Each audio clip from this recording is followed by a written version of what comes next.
നമസ്കാരം. പ്രധാന വാർത്തകൾ.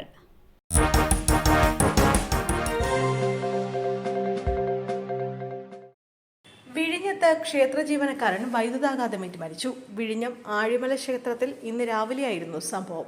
നെയ്യാറ്റിൻകര ഡാലുമുഖം സ്വദേശി 26-കാരൻ രാഹുൽ വിജയനാണ് മരിച്ചത്. ക്ഷേത്ര പരിസരം പ്രഷർ ഗൺ ഉപയോഗിച്ച് വൃത്തിയാക്കുന്നതിനിടെയായിരുന്നു സംഭവം. ക്ഷേത്രത്തിലെ ശുചീകരണ ജീവനക്കാരനാണ് രാഹുൽ. സംസ്ഥാനത്ത് തിങ്കളാഴ്ച വരെ തീവ്രത കൂടിയും കുറഞ്ഞും മഴ തുടരും. നദികളിൽ മഞ്ഞ അലർട്ട്. ന്യൂനമർദ്ദം ആന്ധ്ര, ഒഡീഷ, ബംഗാൾ ഉൾക്കടലിന് മുകളിലായി സ്ഥിതി ചെയ്യുന്നുണ്ട്. മധ്യ വടക്കൻ ജില്ലകളിലും മലയോര മേഖലയിലും കൂടുതൽ മഴ പ്രതീക്ഷിക്കുന്നുണ്ട്. അടുത്ത മണിക്കൂറിൽ കേരളത്തിലെ പത്തനംതിട്ട, ആലപ്പുഴ, കോട്ടയം, എറണാകുളം, തൃശൂർ ജില്ലകളിൽ ഒറ്റപ്പെട്ട ഇടങ്ങളിൽ ഇടത്തരം മഴയ്ക്കും മണിക്കൂറിൽ 50 കിലോമീറ്റർ വരെ വേഗതയിൽ ശക്തമായ കാറ്റിനും സാധ്യതയുണ്ടെന്ന് കേന്ദ്ര കാലാവസ്ഥാ വകുപ്പ് അറിയിച്ചു. കോഴിക്കോട് അങ്കണവാടിയുടെ കോൺക്രീറ്റ് പാളി അടർന്നു വീണ അപകടം. കോഴിക്കോട് കോർപ്പറേഷൻ പരിധിയിലെ ചുള്ളിയിലെ അങ്കണവാടിയിലാണ് അപകടമുണ്ടായത്. സംഭവ സമയത്ത് കുട്ടികൾ ഇല്ലാതിരുന്നതിനാൽ വലിയ അപകടം ഒഴിവായി.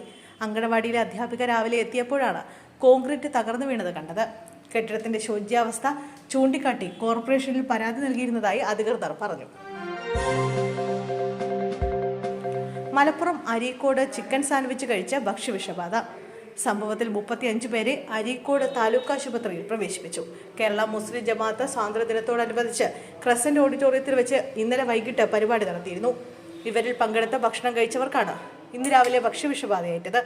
വയറിളക്കവും ഛർദിയും മറ്റ് അസ്വസ്ഥതകളും ഉണ്ടായതിനെ തുടർന്നാണ് ഇവരെ ആശുപത്രിയിൽ പ്രവേശിപ്പിച്ചത്. ചിക്കൻ സാൻഡ്വിച്ച് കഴിച്ച 35 പേരെയാണ് ആശുപത്രിയിൽ പ്രവേശിപ്പിച്ചിരിക്കുന്നത്.